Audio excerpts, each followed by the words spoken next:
Hello everyone.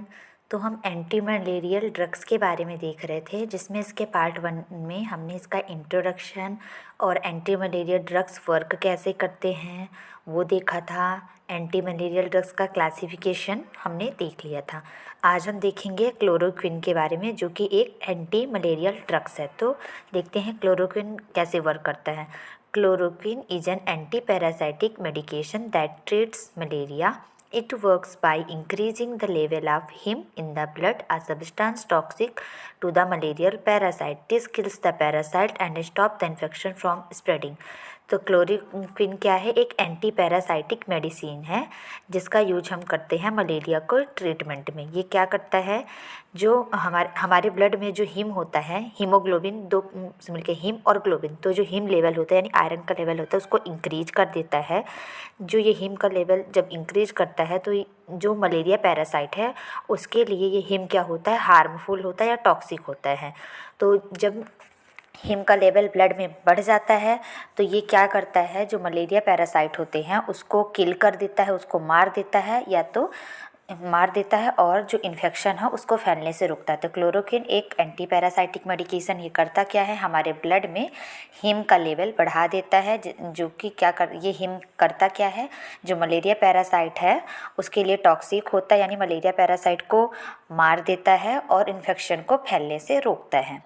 Next हम देखेंगे इसका एक्शन क्या है। Inhibit parasite replication transcription of DNA to RNA by forming complexes with DNA of parasite. तो इसका एक्शन कैसे करता है? ये क्या करता है? जो पैरासाइट है उसके रेप्लिकेशन को रोक देता है, मतलब पैरासाइट का रेप्लिकेशन नहीं होने देता, साथ ही साथ ट्रांसक्रिप्शन नहीं होने देता डीएनए से आरएनए। जब डीएनए आरएनए में कन्वर्ट होता है तो उस प्रोसेस को ट्रांसक्रिप्शन कहते हैं, तो उसको नहीं होने देता है।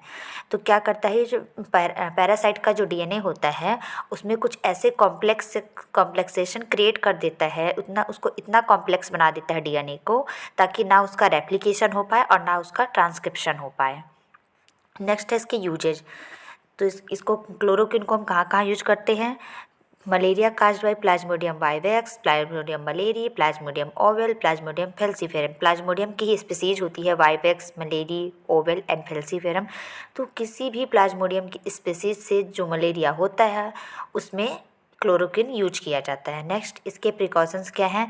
प्रेगनेंसी में, मतलब अगर प्रेग्नेंट वूमेन है तो उसके लिए प्रिकॉशंस का ध्यान रखना, उनको नहीं देना। ब्रेस्ट फीडिंग चिल्ड्रन है उनको, और अगर किसी को ब्लड रिलेटेड कोई भी प्रॉब्लम है तो उनको नहीं देना है। अगर किसी को सीवियर गैस्ट्रोइंटेस्टाइनल डिसीज है तो नहीं देना है। अगर किसी को न्यूरोलॉजिक डिसीज है तो नहीं देना है। अगर कोई पर्सन बहुत ही अल्कोहल लेता है तो उन पे प्रिकॉशंस मतलब ये है कि उन पे सावधानियाँ रखनी है। अगर हम उनको एंटी मलेरियल ड्रग्स दे रहे हैं क्लोरोक्विन तो उनमें ध्यान देना है, ज़्यादा प्रिकॉशंस रखने की ज़रूरत है। हिपैटिक डिसीज़, अगर किसी को हिपैटिक डिसीज यानी लीवर की डिसीज है तो अगर हम उनको क्लोरोक्विन ड्रग्स दे रहे हैं मेडिसिन तो उन पे खास ध्यान रखना है या सावधानियाँ रखनी है। और अगर उनमें कोई भी साइड इफ़ेक्ट दिखेंगे तो हम फिर क्लोरोक्विन मेडिसिन को बंद करते हैं। अगर प्रेग्नेंट वुमेन को अगर हम एंटी मलेरियल ड्रग क्लोरोक्विन दे रहे हैं और अगर उसमें कोई साइड इफ़ेक्ट वगैरह दिख रहे हैं तो हमें वो ड्रग फिजिशियन को बताना है कि उनको साइड इफ़ेक्ट हो रहा है, तो फिजिशियन स्टॉप कर देंगे। तो ये इन सारी कंडीशन में प्रिकॉशंस रखने हैं, ज़्यादा टेंशन देना है। नेक्स्ट इसके साइड इफ़ेक्ट क्या हो सकते हैं? नोजिया, वॉमिटिंग हो सकता है, डायरिया हो सकता है, एब्डोमिनल क्रैम्प्स मतलब पेट में मरोड़ सा उठना, हेडेक यानी सर दर्द हो सकता है। ये इसके साइड इफ़ेक्ट, अगर ये साइड इफ़ेक्ट दिख रहे हैं तो भी मेडिसिन बंद कर देना है। फिजिशियन को बताएंगे, फिजिशियन मेडिसिन बंद कर देंगे पेशेंट के लिए, कोई और ड्रग प्रिस्क्राइब कर देंगे उसके जगह। और जब ये pregnant women, breast feeding children या जीआई डिसीज वाले पेशेंट वगैरह को अगर हम दे रहे हैं तो हमें विशेष सावधानी रखनी है इन पेशेंट में इन लोगों में ड्रग्स को अगर दे रहे हैं क्लोरोक्विन तो। नेक्स्ट इसके डोज क्या होते हैं? तो 250 से 500 mg BD टैबलेट देते हैं। Syrup and injectable form from after meal for according to patient condition. 250 से 500 mg देते हैं टैबलेट में, और BD मतलब ट्वाइस अ दिन में 2 बार देते हैं, जो कि फिजिशियन ही प्रिस्क्राइब करते हैं, उसके अकॉर्डिंग ही देते हैं हम।